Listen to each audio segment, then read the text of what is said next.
Dang it.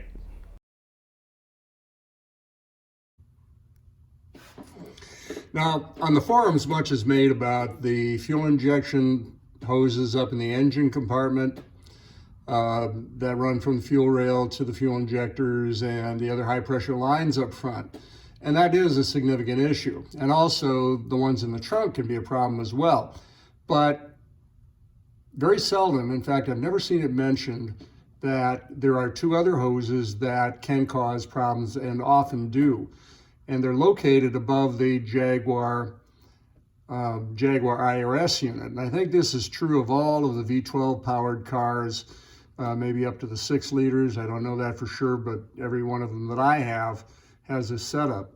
And what you can see here is this hose joins the line that comes from the engine compartment, the return line, and also the line that goes to the fuel pump, or I'm sorry, the fuel tank.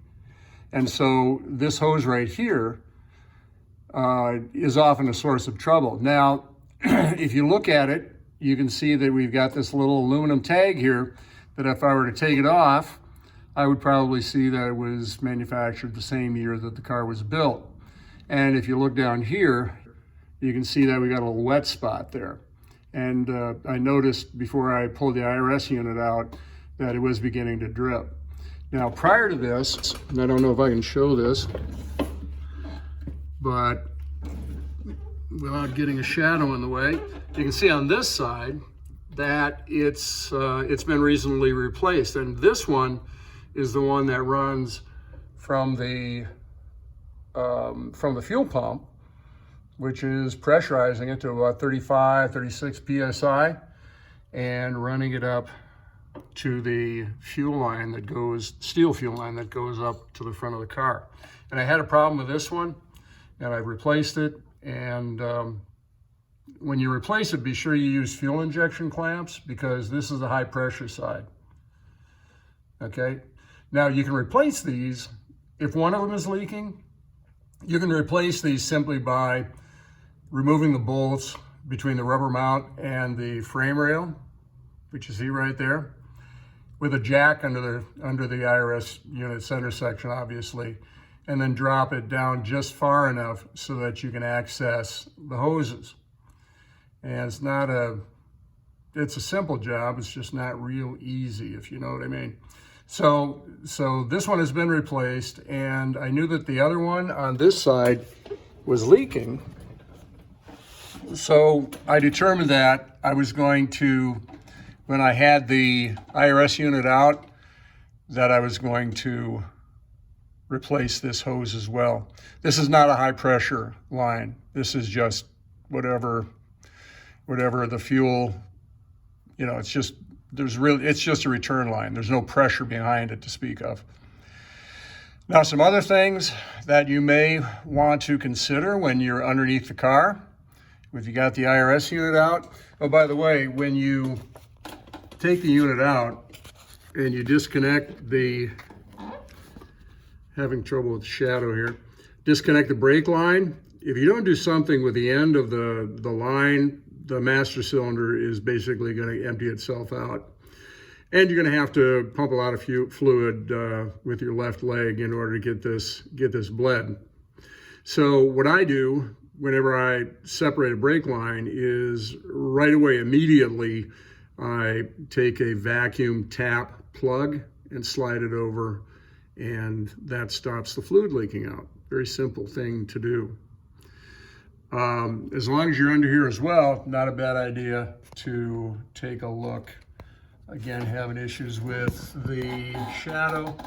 All these little clamps under here that hold these lines down, these are notorious for the pop rivets that you can see right there corroding and the whole thing coming loose. And what you don't need is brake and or fuel lines snagging on something and causing a problem.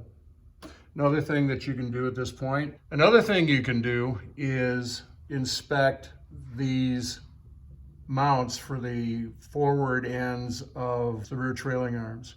And this is a real trouble spot. All this area right here can be corroded, and in fact, you try to pry the front bushing of the trailing arm loose. Many times on cars that have rust issues, you can actually pull this spud loose from the bottom of the car. And well, whether you pull it loose or not, you still got a rust issue to deal with, because that's got to be held firmly for the rear suspension unit to work properly.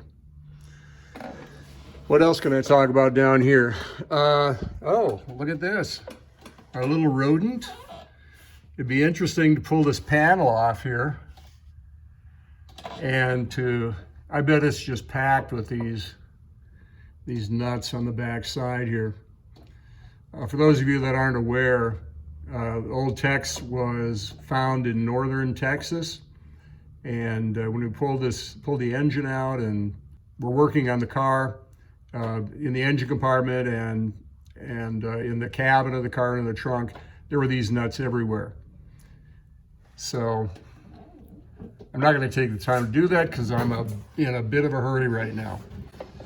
Another thing I would suggest is that when you pull the flange, the companion flange off of, or loose from the front of the differential, the pinion flange, I would recommend that you purchase new nylock washers. Nylocks do tend to lose their locking capability over time.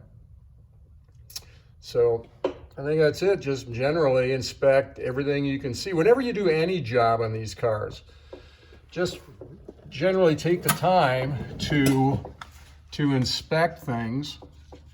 You know, leaks at fittings, rust, particularly at significant points where you've got things like suspension parts bolted to it. Although in here, this is typically not a problem. I think that's all I really got for you at this point. Bob Knote, Camp Chaos, over and out.